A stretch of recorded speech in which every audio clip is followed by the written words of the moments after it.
Interview d'artiste par Chantal Leclerc.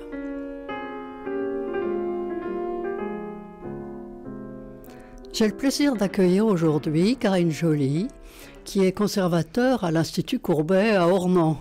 Karine Joly, bonjour, bienvenue. Bonjour Chantal, bonjour à tous. Vous venez nous parler d'une manifestation assez originale qui se tiendra au musée Courbet à Ornans du 9 au 12 avril prochain, les Journées des copistes.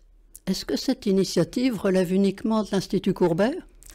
Alors au départ, c'était une initiative qui a été créée par le ministère de la Culture en 1991, la première fois que ces Journées des copistes se sont tenues. Et puis l'Institut Courbet... Et c'était pour la France ou pour... C'était pour la France. Pour toute la France, oui. Et donc ça a duré une seule fois, en 91, et l'Institut a poursuivi depuis 91 d'organiser chaque année ces Journées des copistes au musée Courbet. Ah oui, donc c'est musée Courbet et Institut Courbet. Oui. Ok. Et alors, dans cette...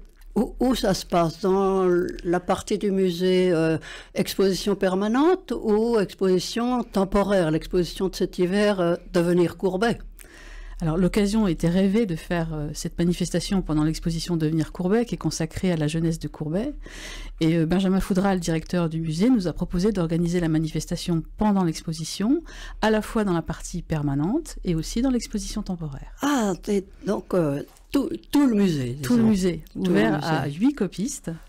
8 copistes, donc. Et alors, ces copistes, comment sont-ils sélectionnés, peut-être, disons, choisis? Donc cette année, on a choisi de travailler avec un certain nombre de copistes qui avaient déjà copié un certain nombre d'œuvres depuis de nombreuses années, puis d'ouvrir la manifestation à des nouveaux participants, oui. Des artistes plus connus que d'autres, donc un peu de niveau un peu différent, mais c'est toujours un gros moment de pouvoir accueillir ces artistes pendant 3 jours, qui vont venir copier pendant 3 jours, un vrai défi, copier une œuvre de Courbet en 3 jours. C'est assez exceptionnel de pouvoir le faire. Pourquoi? Combien de temps on met pour faire une copie? Aujourd'hui, si vous allez demander une carte de copie au musée du Louvre, vous avez 3 mois. 3 mois avec les temps de séchage, de la peinture à l'huile, les difficultés de la composition, Voilà, 3 mois, c'est 3 jours, 3 heures, 3 minutes. Et là, en 3 jours, avec la contrainte de la peinture à l'huile qui sèche pas aussi vite que l'acrylique, alors les différentes techniques sont autorisées, acrylique, huile, et puis on autorise chaque participant à venir avec une toile, alors qui est certes vierge, mais avec une préparation de couleurs sur le fond qui permet d'attaquer plus directement le dessin et la mise au carreau, etc. Oui, voilà. Et alors, je sais qu'il y a dans l'exposition temporaire Devenir Courbet, il y a une salle réservée à Courbet et la copie. Alors, qu'est-ce que c'est que ça, Courbet et la copie? C'est vrai que c'est tout l'intérêt, c'est un des intérêts de l'exposition Devenir Courbet, c'est de montrer le Courbet copiste. C'est-à-dire que Courbet, dès qu'il a obtenu son passeport délivré par la mairie d'Ornans en novembre 1939, avec l'accord de son père, il veut devenir peintre, et la première chose qu'il va faire, c'est s'inscrire au musée du Louvre pour aller copier les grands chefs-d'œuvre des grands maîtres de la peinture. Voilà, ce qu'on ignore complètement. Alors là, vraiment, avec l'exposition Devenir Courbet, on a voulu faire des recherches dans les archives, justement, des archives des copistes, et on s'est aperçu que, voilà, la première fois, vraiment, immédiatement, il va copier au Louvre, puis en 1840 et en 42, donc il y va à plusieurs reprises, et c'est vraiment intéressant de considérer ce Courbet qui s'est toujours dit un peu sans maître et sans formation académique. Oui, exactement. Il va copier au Louvre, comme tous les autres, à l'époque, puisque le Louvre a ouvert depuis quelques années et qu'il est le lieu des copistes. Il est ouvert 6 jours pour les copistes de 9h à 16h. Donc c'est la copie qui est prioritaire par rapport à la visite du public. Oui. Aujourd'hui, c'est inversé, évidemment. Mais... Et est-ce qu'il y a des œuvres, des copies faites par Courbet qui nous sont restées? Oui, un certain nombre. Jusqu'à aujourd'hui? Jusqu'à aujourd'hui, certaines cachées derrière d'autres tableaux, et on le voit dans l'exposition. Et dans l'exposition, nous avons la chance et l'honneur d'avoir un tableau du Louvre, le Ecce Homo, qui est présenté avec les copies, le ou les copies faites par Courbet. Ah oui, alors ça évidemment, ça donne un intérêt tout particulier à l'exposition. Et les copistes qui vont copier, bon, ils vont peut-être pas copier les copies, mais et les copistes qui viennent, donc c'est 3 jours. 3 jours, Ouais. 3 jours. Pendant les heures d'ouverture du musée, avec des contraintes évidemment assez particulières. Alors, quelles hein. contraintes? Alors, c'est peut-être pas aussi restrictif qu'au musée du Louvre, mais donc il faut être à un espace, on va dire, d'1 mètre de la toile, Oui. hein, pour éviter les projections ou des choses qui pourraient tomber. Avoir une toile qui n'a pas la même taille que l'original, Ah, oui, évidemment. aussi, oui. Au cas Ah où oui, la surtout copie si c'est serait un tout à grand fait Courbet exceptionnelle. de 4 mètres sur 10. Et puis, donc la toile, je vous ai dit, elle peut arriver avec une préparation de couleurs. On sait que Courbet faisait quand même des préparations assez sombres en dessous de sa touche picturale. Donc, c'est un travail qu'il peut faire en amont. Et puis surtout, la toile est tamponnée au verso pour montrer que c'est une copie. Voilà. Que ce n'est pas un Courbet qui aurait pu être peint. Enfin, voilà. Et est-ce qu'ils peuvent copier n'importe quel tableau de l'exposition? Non, il y a eu 8 tableaux qui ont été définis. Donc il y a 8 copistes, 8 tableaux. Voilà, en fonction des espaces d'exposition du musée, parce qu'évidemment, ils copient pendant l'ouverture et c'est l'intérêt, Oui. au public, et donc il faut que le public qui vient voir l'exposition et le musée puisse aussi se Plus déambuler déambuler. aussi, et puis aussi pour des questions de sécurité, voilà, donc il y a 3 copistes dans la partie temporaire et les autres dans la partie permanente. D'accord.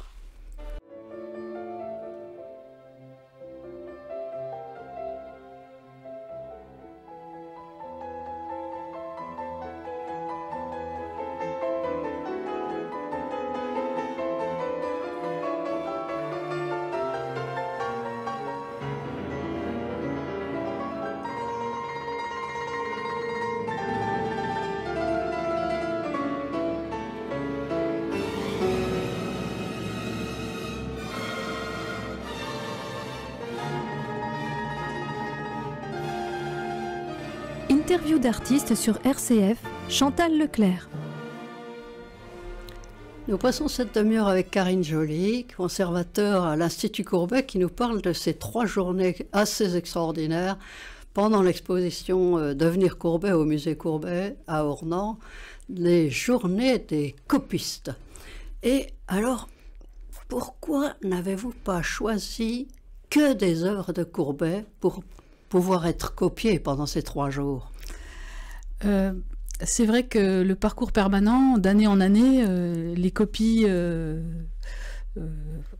les œuvres copiées sont d'une certaine manière un peu toujours les mêmes. Et puis comme dans le parcours permanent, il y a quand même des changements importants par rapport à certaines œuvres qui sont prêtées notamment par le musée de Nice. C'est pour ça qu'il y a une œuvre de Corot, par exemple, qui est à copier. Ah, oui. Donc c'était aussi adapter en fait la liste des œuvres au changement du parcours permanent, Oui. qui est assez souvent renouvelé au musée Courbet. Mhm. Donc, par exemple, il y a une œuvre de Corot. Et puis, dans la partie temporaire, on a voulu aussi intégrer 2 œuvres qui ne sont pas forcément des œuvres de Courbet. Le fameux Ecce Homo du Louvre. Mhm. Qui est Avec de les Courbet, copies de Courbet. avec les copies de Courbet. Et puis, une œuvre assez importante qu'on a intégrée aussi, c'est une étude de nu de Courbet, qui est assez belle aussi.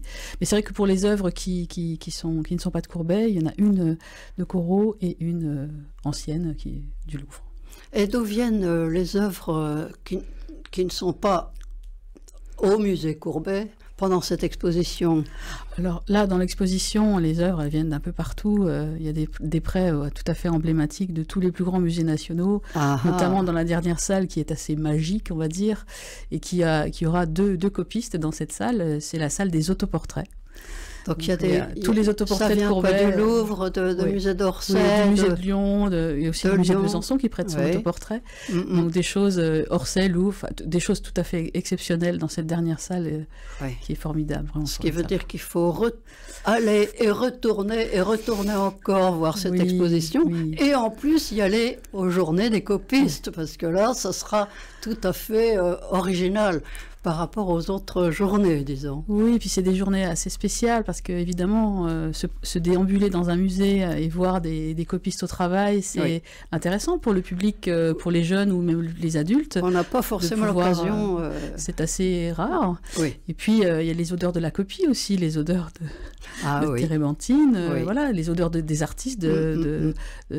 C'est assez intéressant. Et puis il peut parfois y avoir des échanges aussi entre les copistes et le public. Absolument. Et ils aiment beaucoup ça d'ailleurs. Pour ceux qui ont participé depuis 91, certains sont là, alors peut-être pas depuis 91, mais certains sont là de manière pas systématique, mais très très très très souvent. Oui. Et ils nous disent toujours, quand on a les retours d'expérience, que c'est aussi un moment pour eux à la fois de se confronter à Courbet et de comprendre la peinture de Courbet et être au plus proche, de voir le coup de pinceau, etc.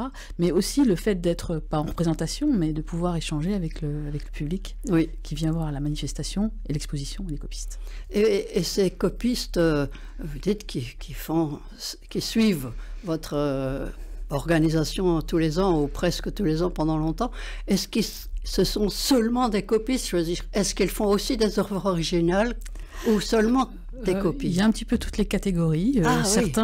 Certains qui pensent que ce moment copiste est un moment qui ne manquerait absolument pas, et aussi un moment où ils peuvent se retrouver. Parce que, évidemment, d'année en année, il y a quand même un noyau assez de 3 ou 4 qui sont vraiment souvent là et qui aiment à se retrouver. Et aussi, ils ont cette opportunité de pouvoir échanger entre eux sur les difficultés. Parce qu'évidemment, copier un portrait n'est pas la même difficulté ou les mêmes contraintes que de peindre un paysage. Donc c'est aussi une manière de pouvoir confronter leurs propres expériences par rapport à l'œuvre de Courbet. Oui, ce qui n'est pas évident pour un peintre. C'est un travail très solitaire, le peintre. Oui, évidemment. Et là, c'est vrai que d'avoir ce privilège, en fait, c'est vraiment un privilège d'être en tête-à-tête avec Courbet pendant 3 jours. Ça aussi, oui. Ça permet d'entrer dans la couche picturale, dans la matière, de s'imprégner de l'œuvre de Courbet. Vous imaginez être 3 jours devant un tableau de Courbet, à regarder, à observer, à relever la composition, la touche, le couteau dans les parties neige, enfin je parle des paysages, et puis le pinceau utilisé sur les parties du visage ou sur les mains. Enfin, il y a différentes technique de Courbet, et on doit s'adapter, se mettre dans la peau de l'artiste. Oui. Et pour le public, alors ça aussi, ça doit être formidable.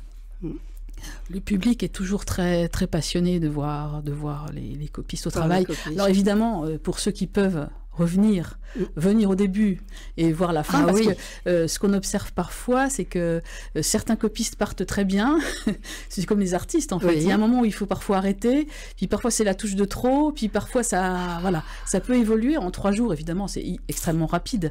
On disait tout à l'heure que les copies du Louvre, c'est pendant 3 mois, on a le temps de réfléchir, de se poser, de laisser sécher, puis que la matière du dessous soit assez sèche pour mettre de la matière encore vivante, ou en tout cas voilà. Donc c'est tout à fait différent, c'est un vrai défi. C'est certain. Ouais.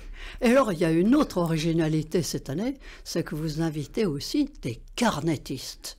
Qu'est-ce que c'est que des carnettistes? Alors, c'est vrai que chaque année, cette manifestation, le noyau principal, c'est les copistes au travail avec les chevalets. Et pour renouveler les choses, parce qu'évidemment, au bout d'un moment, quand on fait toujours la même chose, même si le parcours permanent du musée est évolutif et qu'il y a des œuvres nouvelles, on aime bien, en fait, élargir, alors soit à des ateliers, mais là, on a invité des carnettistes pour qu'ils viennent, en fait, croquer l'ambiance qu'il y aura pendant la manifestation. Alors, qu'est-ce que c'est qu'un carnettiste? Alors, le carnettiste, il vient avec un petit tabouret, un petit carnet à dessin, aquarelle autorisé, un crayon. Il pose, il prend pas beaucoup de place. Il s'arrête. Il a 2-3 couleurs. Il a 2-3 couleurs. Il peut. Enfin, c'est assez ouvert. Et puis pendant 1 heure, ou comme il veut en fait, il peut déambuler dans le musée avec ce petit tabouret, se poser, et puis croquer l'instant. le vivant, ce qui se passe, ou je sais pas, une boiserie, ou bien la vue qu'on a depuis une salle du musée sur l'extérieur. Oui. Et donc, ça sera ils vont immortaliser en fait ces 3 jours d'intense création.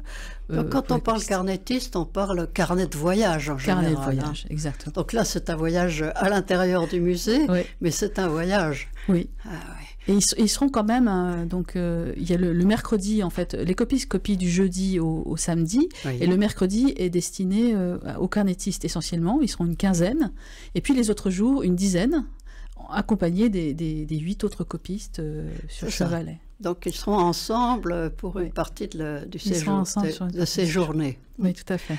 Et je reviens aux copistes, il y a un prix qui est décerné le dimanche. Comment faites-vous pour décerner un prix? Là, ça doit être horriblement difficile. C'est très, très difficile. Et puis, il y a tellement d'investissement de la part de chaque participant que c'est toujours un peu, on va dire, pas un crève-cœur, mais c'est pas simple, en fait. C'est pas vraiment simple. Et puis, voilà, il y a un prix qui est décerné, c'est le prix Raymond de Bourgeois, qui est le premier prix. Donc il y a un jury qui est composé de 4 ou 5 personnes qui vont délibérer. Donc c'est-à-dire que le dimanche matin, les œuvres sont laissées dans les espaces du musée, à côté de la copie, pour permettre au jury de pouvoir voir le travail, le rendu par rapport à l'original. Oui. Et puis une sorte de, enfin dire notation, mais plutôt coup de cœur, on va dire qu'il y a souvent quelques œuvres qui ressortent. Et puis après, voilà, c'est les échanges, ça peut être des débats. Délibérations. Il peut y avoir des délibérations qui prennent du temps sur la meilleure copie qui paraît importante à tout le jury.